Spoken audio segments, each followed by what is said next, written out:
Ebusia for me mama kwaba stronko eba ye fidi kese eso tuma GH and when you go so awuhwe medindi na amma owusu ala dano commandam famemu trending issues and am betu dwa ema mo ahwefo na ebiem 24 musumutimi nya bi ete ewomu Endra da ene Ghana hanya you waking up to a surprise on social media and a surprise in your age na actress Gloria Sarfo page and you who first na your pictures are what posted as one or Ben McKenty tinte on also your actor as on also Jenny Dean wa Ghana ha Micky or say back home and no mujina te said they were only closed up in the picture no Ghana first started speculative say bibi airco nti ma yetwe ni share caption that picture no as na we read the caption ne say na nsem ne esikwa na otu say the da ye Gloria Sarfo pa kira ne say your pre-wedding photos and nobody abeto na say bibi wo mu ntema enche ebe finalizer obi abehu bi say na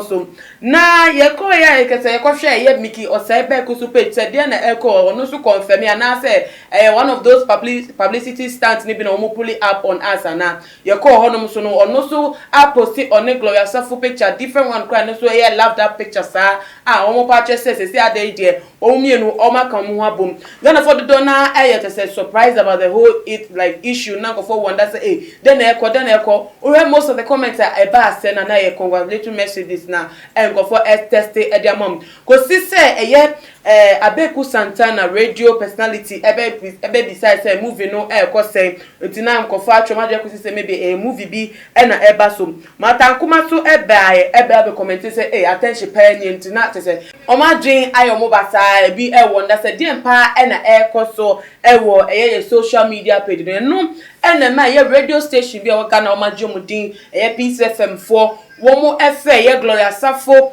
on phone so be so mon confirm stories na konko for ka say womo be ware na Micky o say be ko ayenim ni Dada boat yenim say from earlier interviews awako even on Mark Brown show no so no wakada say wonu amu no wo yire ene emma na yire ene ne ma etia bochire nti ba ne sen na wotimi ware Gloria Sarfo ka wo ma ne yeye ti da ko for bise say maybe a movie bi no mo premiere and I say bibi ba apa wo mi no ma coming together wo mo ye enunti na sa photos na ba out nti na ma ye Peace FM 4 efre Gloria Sarfo say wo mo bi say no ma say won confirm me dem ko for speculating entry and I say different thing na wo ho no wo ma Ghana for ye hu enisom na call no go through no what me say Gloria Sarfo kasenya say ka wo be no video phone video call no mo ye kra ko bon say ne sit that so sresre stress na ni age what me say enije wo ne voice mu na confirming issues no presenter na say congratulations no so jesu congratulations fe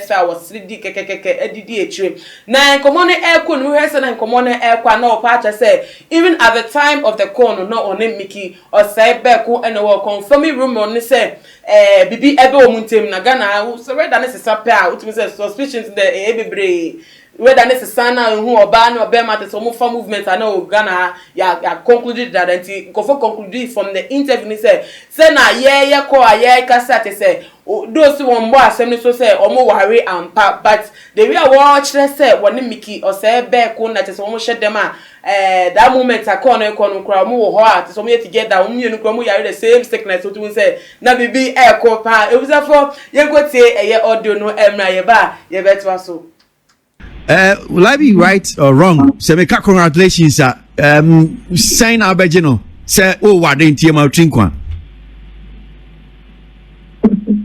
You're back to doing that, so be so fair. Exactly. When I was in May, worry. To me, three that.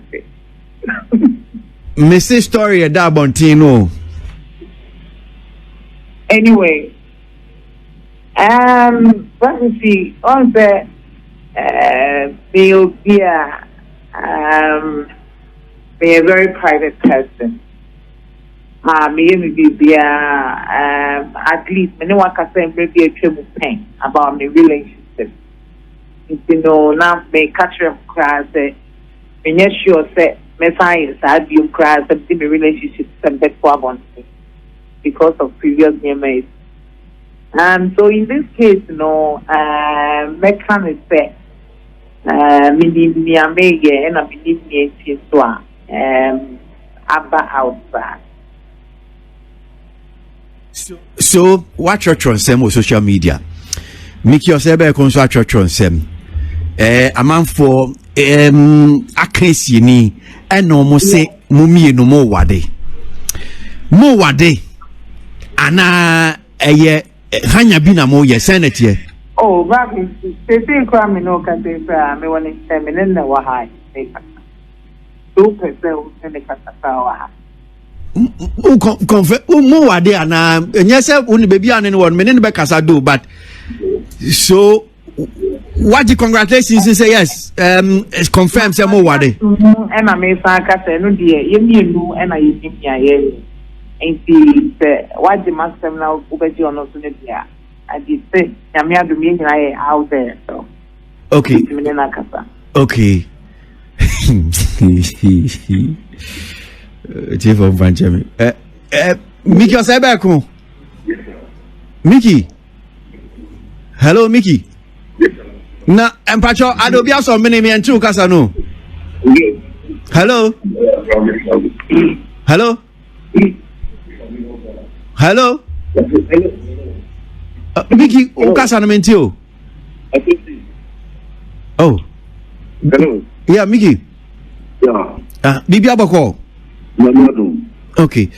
Enti we bushafo makwa ko hu Gloria Sarfo bushafo se mo wade wa hu. Oh, so Bibia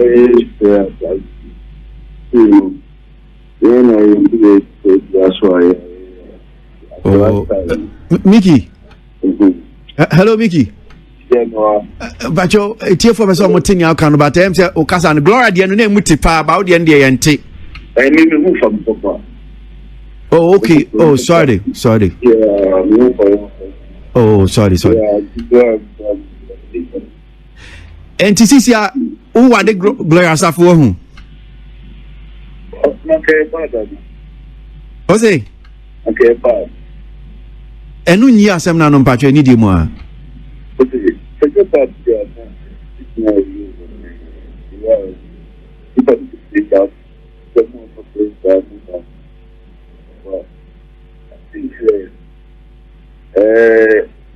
The girl no sister they kata ba so social media no so every time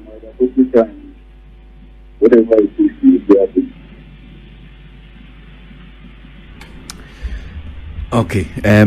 Minim se bi etie for moti Micky Osebe ko asem na Micky ma me Gloria ankasa hwe se bi a meti nenini ya because also ohun found bi anu nti Gloria. I mean back we time say kasa no say home fan nti ye nche danti but you see still no yeah still no mejamu in fact me mbisa mo hwe biom mo se nya mo ye bia no bon ebeti why because I say mo kan asem no I say mo nkan bisa that is the ask for one thing I said to people but therefore I think that now we want to slow down. Yo, okay. Nyamu ye bia no, nyame nka mo ho. Why? Amen. Okay. Yeah, that must say every yeah. So Gloria Sarfo ni Micky Osebe ku. Radio Juma share dio. Audio ni ya ultimu say Gloria Sarfo from the way I walk kasano anything na or hand the phone over to Micky Osebe ku ultimu say Omo kasaye no I said they are not denying the fact that something is going on between them and I said they are about to marry and they are not also accepting say Omo confirming say it's true and I said it's not true but even from Omo kasaye being together at that time to be sure he says something is going on that needs to come out. Uti represent investigation na why no tumi say oya and find to so e bon aye betin ti sanso na me se confirm wa say e bon aha ya ye be report e de mam na mo nso metimi atibi se Gloria Sarfo eni Micky ose be ko ebe ware anasa mo ware Ghana ha esia ye be bomo eye enentia ni bi amamate ntimu stay tuned by subscribing to Too Much GH ebi mo so na adwenche bi a wo fa eye ensem we se Micky ose be ko a no Gloria Sarfo omo be ware no so hu ni se ye fine anasa nya fine a obetimi e de ho comment no ato eye Too Much GH comment section honum ebi mo so no follow Too Much GH our Instagram at @TooMuchGH_. Midini na ama obusa na mi aduma yebetan edi nhwemu biem makramo.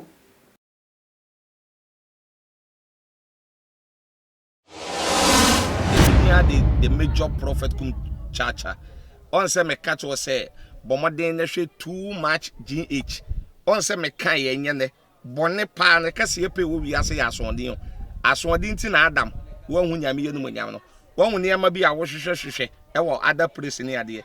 Kat won na bomoden na be hwe Too Much GH be hwe na subscribe bomoden o be hwe pe na wa ye subscribe o subscribe subscribe na subscribe na o subscribe a na wo benya ne ma pe a wo pe ne ma papa a wo pe ahwe nyame hira na ura